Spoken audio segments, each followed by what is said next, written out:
Hello, good morning बच्चों। आज हम पाठ कबीर जी की साखियाँ पढ़ेंगे। तो बच्चों, इस साखी में कई सारे दोहे हैं। तो सबसे पहले मैं पहला दोहा ले रही हूँ। मान सरोवर सुभर जल, हंसा केली कराहे, मुक्ता फल मुक्ता चुगे, अब उड़ी अनंत न जाहे। बच्चों, इस दोहे का एक तो शाब्दिक अर्थ हम लेंगे और दूसरा भावात्मक अर्थ। यानी एक तो मैं आपको शब्दों के आधार पर अर्थ बताऊंगी और दूसरा इसका जो भावात्मक अर्थ है, भाव इसका है, वह आपको बताऊंगी। मान सरोवर सुभर जल, हंसा केली कराए। मान सरोवर जल स्वच्छ जल से भरा हुआ है। हंसा केली कराहे, जिसमें हंस क्रीड़ा कर रहे हैं। मुक्ता फल मुक्ता चुगे, अब उड़ी अनंत न जाए। अब वह हंस उस सरोवर में, स्वच्छ जल में मोती चुग रहे हैं।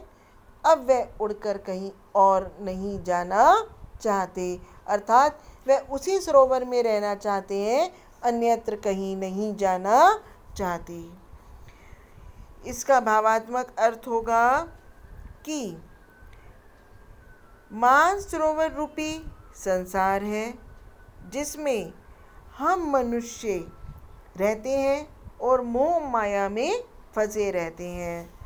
और हम इस मोह माया में इतना अधिक बन जाते हैं कि हम इस संसार को छोड़कर और कहीं नहीं जाना चाहते हैं।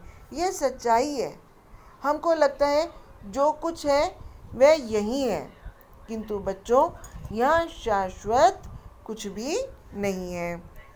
दूसरा दोहा है। प्रेमी ढूंढत मैं फिरूं, प्रेमी मिले ना कोई। प्रेमी को प्रेमी मिले, सब विष अमृत होए। यहाँ कबीर जी कहते हैं कि प्रेमी यानी ईश्वर को ढूंढना बहुत ही मुश्किल है। वह उसे ढूंढते फिर रहे हैं, परंतु वह उनको मिलता नहीं है।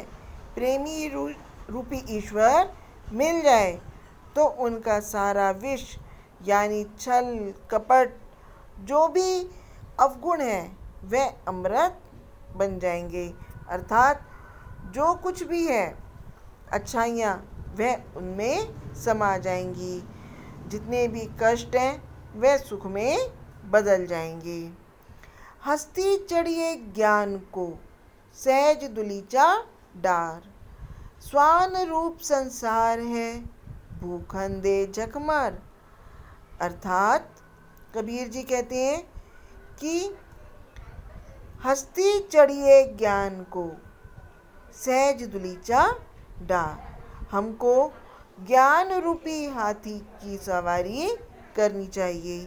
उस पर सहज साधना का गलीचा बिछाना चाहिए। हाथी पर जो दरी और जो गद्दा पड़ा होता है ना बच्चों, उसको बोलते हैं दुलीचा। सहजता का दुलीचा डाल देना चाहिए और उस पर सवारी करनी चाहिए। स्वान रूप संसार है। स्वान अर्थात कुत्ता। ये संसार कुत्ते के समान है। भूखन दे झक मार। और ये क्या करता है? झक मार कर भौंकता है। अर्थात जब हम ज्ञान के मार्ग पर चल जाते हैं तो संसार जो है, कई लोग हमको अच्छा कहेंगे और कुछ जो है बुरा कहेंगे। तो क्या होता है, इंसान जब बेबस हो जाता है, मतलब लाचार हो जाता है, तो क्या है, वह कुत्ते के समान भौंकता है। हमारे इस ज्ञान के मार्ग पर चलने के लिए अनेक अड़चने लगाएगा, लेकिन जब हम उन अड़चनों की ओर ध्यान नहीं देंगे, अपने ज्ञान के मार्ग पर चलते रहेंगे, तो वह कुत्ते के समान भौंकते हैं और एक दिन झक मारकर स्वयं ही चुप हो जाएंगे। झक मारना इसमें मुहावरे का प्रयोग हुआ है। Thank you.